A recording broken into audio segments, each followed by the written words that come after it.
Dahil Wednesday ngayon, May G, ibig sabihin, Wednesday Pets Day na. Ano naman kayong cute na pet ang mga kasama natin ngayon upang malaman natin kung ano? Let's all watch this. Nanlilisik ang mga mata kung tumingin.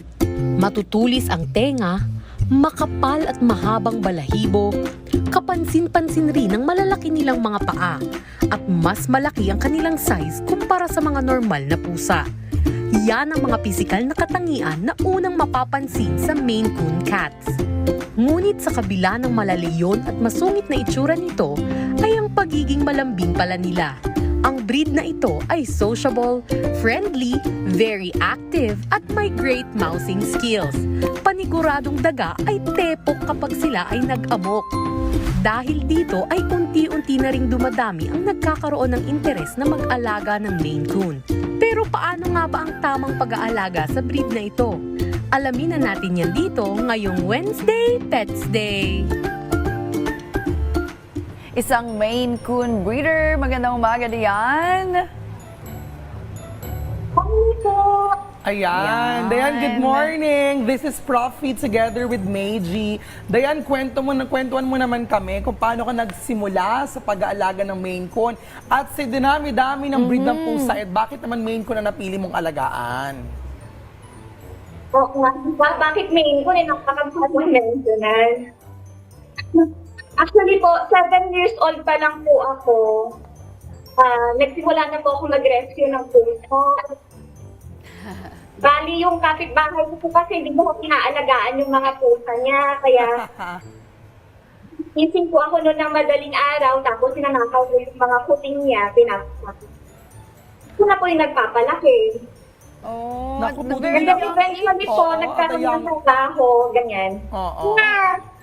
Nasabi ko na parang mas maganda ata kung Maine Coon kasi malambing, tapos malaki. Yan. Malaki na. Oh, hindi Malayo halata na doon. malambing sila. Na-realize ko na mas ang laki. maganda kung Maine Coon kasi malambing, tapos huggable. So parang mas it kapag nahag mo, ganun, mas cuddly kasi sila. And then mas expressive sila compared sa mga Persian, gano'n na medyo nonchalant. Pero kung ayaw mo ng aso, kasi medyo mahirap i-maintain yung amoy, magpusa ka na lang, kuha ka ng Maine Coon hanggang malaki. That's sociable. Ayun. Ay, in Aside fairness from naman ano, pala. na Ganun medyo po. mukha silang masungit, ang lalaki rin nila, no? At ito nga Maine Coons ay imported cats. Mahirap ba silang i-maintain, Opo. Dayan? Sabi mo nga, mahal sila in the very first place, no? How about yung pagkain nila, yung maintenance nila? Kamusta? Pag maintenance po, siguro mga times 2 or times 3 sa normal na kinakain ng mga pusa. Kahit mga puting, ganyan. Ganyan. Tapos sa suklay, siguro at least every other day mo susuklayin, gano'n. Pero almost the same lang naman sa pag-aalaga din ng ibang mga pusa. Gano'n po siya. Magkano ba usually yung ganitong breed? Kasi 'di ba sinabi mo na ikaw ay isang breeder din. Pag mga island born po, meaning locally produced na siya dito, magre-range yan from 50,000 to 150,000. Kasi ang trend na po ngayon dito sa Pinas, na talagang ina-up na po talaga ng mga breeders yung quality. So, kumukas na rin po talaga yung presyo. Oo. Hindi na kami ngayon parang based sa kababaan ng presyo. Ngayon, Oo. pag-aasa na kami ng quality. Oo. So kung And then kapag import naman po, Oo. sige, Sige po. So ang import magkano? pag import naman po, kasi kung pamakain niya, parang presyo na ng isang pusa. Pwede ka pa rin makakuha ng around ng 80,000 hanggang 250,000 above. Depende po dun sa quality ng pusa. Oh, ilang Maine Ganun Coon po cats siya. ba ang meron ka ngayon? At sino yung hawak na cat mo kanina? Ako kamukha ni Garfield at kakulay pa ng buhok ni Diana. Uy, may Ito isa. naman, pag ito, kitten. Uy, sobrang 4 months cute. old. Ito naman, Drogo. Uy, Ayan. parang gusto ko na rin mag-alaga ng Maine Coon cats. Tsaka low maintenance sila compared sa dog eh. Pwedeng iwanan.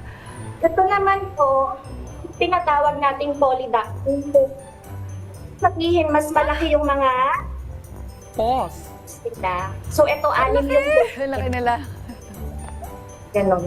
Ayun, siguro mensahe paalala na lamang, Dayan, sa lahat ng ating mga ka-RSP patungkol syempre sa pag-aalaga ng Maine Coon, lalo na yung mga gusto mag-alaga nito. Oo, tsaka kung saan ka makukontak pag gusto din nilang bumili ng Maine Coon breed. Go ahead, Dayan.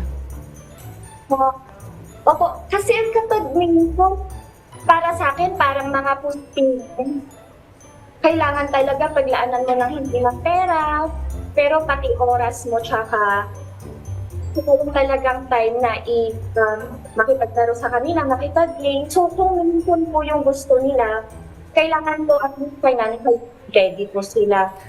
Sabi mo lang, yung per month lang, around 2,500 to 5,000 maintenance na. So, kung financially ready ka, may space ka, na maglalaro sila, yung hindi mo sila ikikusya, gayon. Pwede ka mag-alaga ng Maine Coons. You could message me in Facebook, Diana Kun po yung name ko, or on TikTok, Diana Kun in FB ko. Alright. Yun lang. So, para ka nag-alaga ng baby, no? Kailangan may budget ka.